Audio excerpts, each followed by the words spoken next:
Niloloko po tayo ng mga tiwaling mambabatas, sinusunog po yung ating mga pera.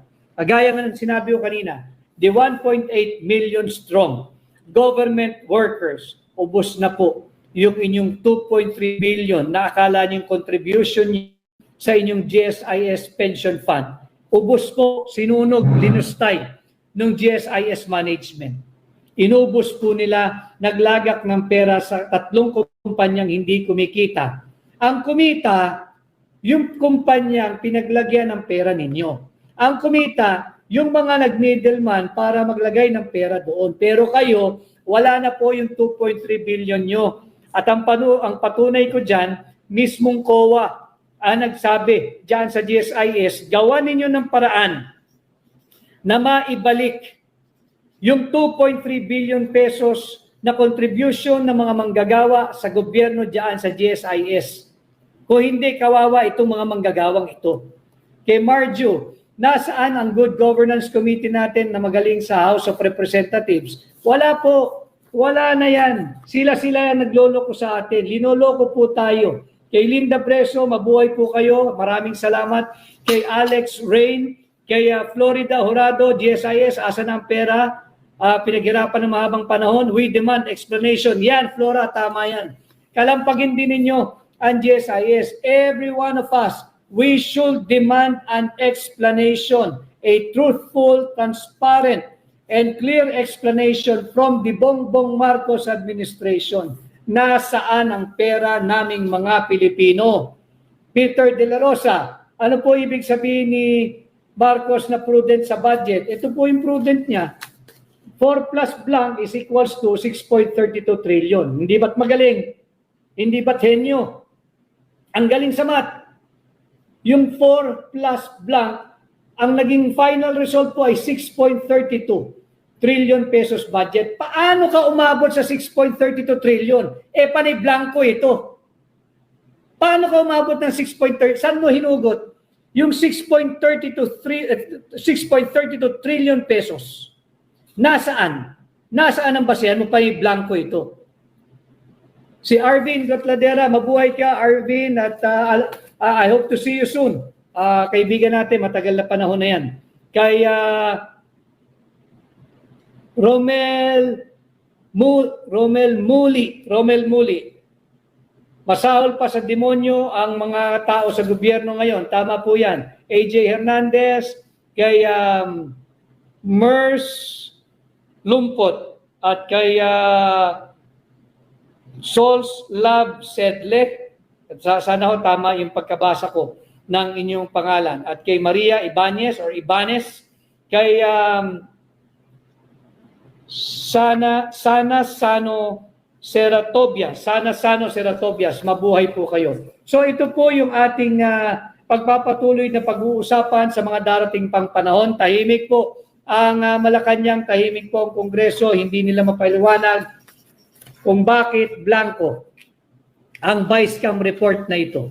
So muli ho, magsama-sama po tayo. Maraming salamat at sana ho ay nakadagdag ako ng inyong kaalaman sa mga usaping panlipunang mahalagang dapat nating pinag-uusapan. Maging vigilant po tayo at ating pong i-assert ang ating mga rights bilang Pilipino. At hindi na po biro-biro ang pambubudol na ginagawa sa atin. Subalit pag po kayo mawala ng pag-asa, dahil ngayon 2025, magsama-sama po tayo. Maghatid po kayo ng bago sa Senado at ngayon 2025, kasama po si Attorney Vic Rodriguez, posible ang pagbabago. Kagabi, nawindang ako kasama ng buong Pilipinas dun sa revelasyon ni Congressman Ungab na hindi lang linabag ng mga mambabatas ang ating saligang batas dahil pinakamalaking budget ngayon sa 2025 ay ang DPWH at hindi ang DepEd. Kung hindi, abay, fill in the blanks pala ang naging budget natin. Di ba, sinabi na nga ni VP Sara dati na 2 tao lang talaga ang gumagawa ng budget ng Pilipinas, si Espeker at saka yung Zaldico. Pero ngayon, abay nakakabahala.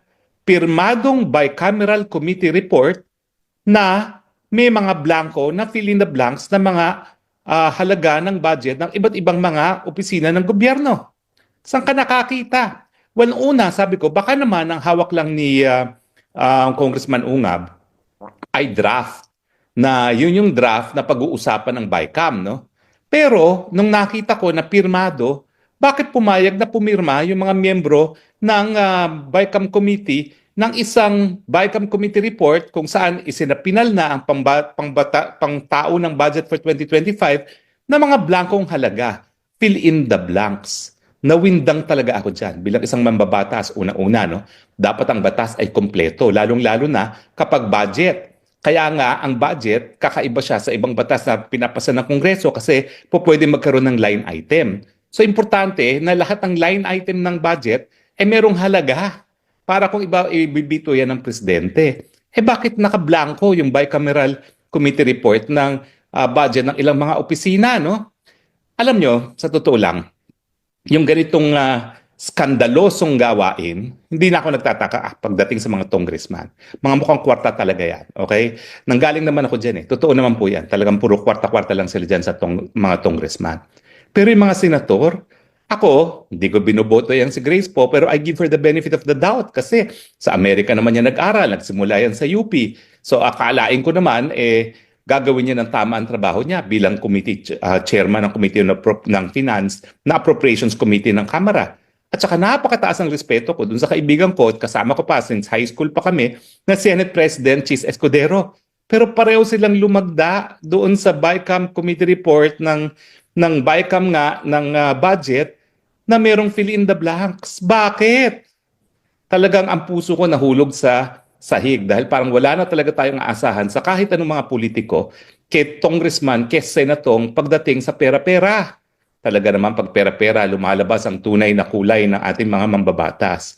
Pero talagang I feel very, very disappointed na at least yung mga taga-UP na gaya ni SP Escudero at saka ay sandali lang naman nagstay yan sa UP, isang taon lang nagstay sa UP Manila yan si Grace po, tapos lumipas sa Amerika. No? Bakit naman nila gagawin yun? Bakit? Dahil nga doon sa mga kinita nila na halos na doble ang budget ng Senado at saka yung AKAP na tagto 200 million sila. Ang cheap naman nila kung yan lang ang kapayaran nila para sa isang maanumalyang budget. Bakit ganon? Kinakailangan sagutin ng mga congressman at senatong, lalong-lalo ng mga senatong, itong revelasyon ni Congressman Ungab. Alam nyo, kaya naman bihasa itong si Congressman Ungab sa budget. Unang-una, 15 taon na yan na miyembro ng Kongreso. Okay? Yan po ay talagang walang talo sa bilang 3rd District, kung hindi ako nagkakamali, Congressman ng Davao. No? Pangalawa, naging committee chairman na yan ng Committee on Appropriations nung panahon ni Presidente Duterte. No? So alam niya talaga kung paano ginagawa yung budget. At alam niya na hindi dapat na unang-una na yung BICAM Committee talagang babaguhin yung naripasong budget ng parehong Kamara at saka ng Senado. At saka alam din natin na talagang ang starting point ng budget ay yung NEP na dapat rin nirespeto ng administrasyon. Lahat naman sila administration na party members and yet sila pa mismo nagbago ng budget request ng presidente mismo. Ano yun? Parang uto-uto na lang ang presidente sa speaker at saka sa mga kongresista pagdating sa budget. Hindi po, no? At saka sigurado naman ako makakarating ito sa Korte Suprema. Kaya lang, ang talagang skandaloso, yung nag-approve sila ng budget na fill in the blanks. Ang tanong, sino ang nag-fill in the blanks diyan sa budget na yan na napirmahan ng presidente? Ang isa pang tanong, talaga bang meron ng linagay na halaga dyan? Kasi hanggang ngayon, wala pang printed na budget. Yan yung reklamo ni Congressman Ungab. Baka kaya wala pang printed na budget, babaguhin nila last minute. Pwede ba yun? Nagpapasa ng pangtao ng 2025 budget na hindi natin alam kung ano talaga nakalagay sa 2025 budget? Imposible yan. At sabi nga ni Kong Ungab, dun sa katagal-tagal na niyang membro ng Congress, ngayon lang nangyari na ang tagal-tagal nang napirmahan ng budget at 30 pa ng Disyembre hanggang ngayon wala pang printed copy ng General Appropriation Law. Pwede ba yan? Dapat nga yan pinapublish sa Official Gazette, no? So nakapagtataka talaga.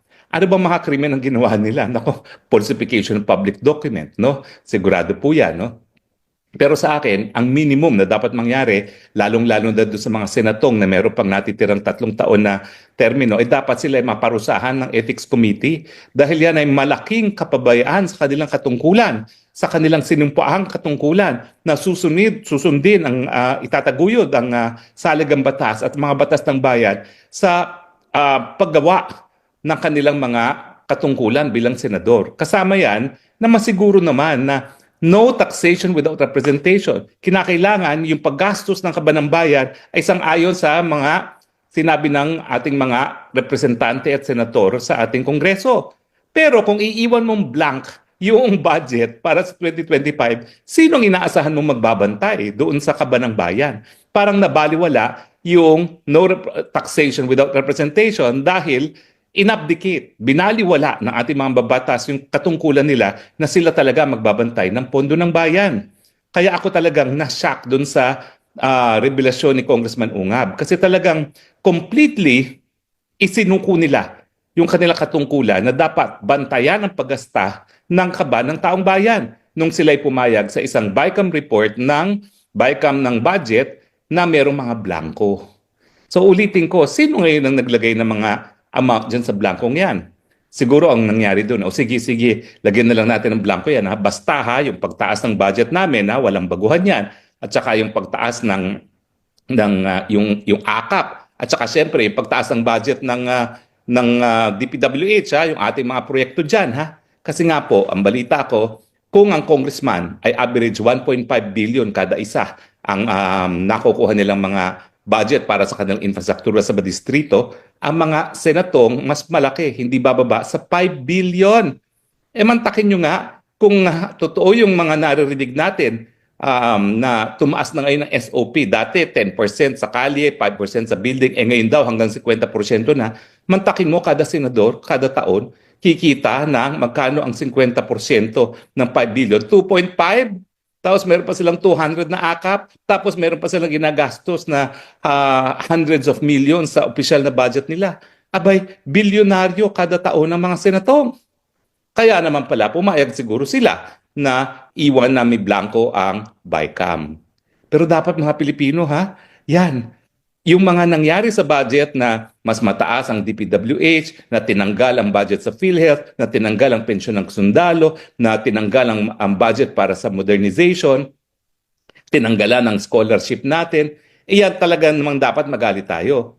Pero yung napakadami na nga nilang mga biyernes at napakaswerte na nga nila dahil legal at illegal, napakalaki na ng kubra nila, hindi pa nila ginawa yung katungkulan nila na kompletuhin ang budget.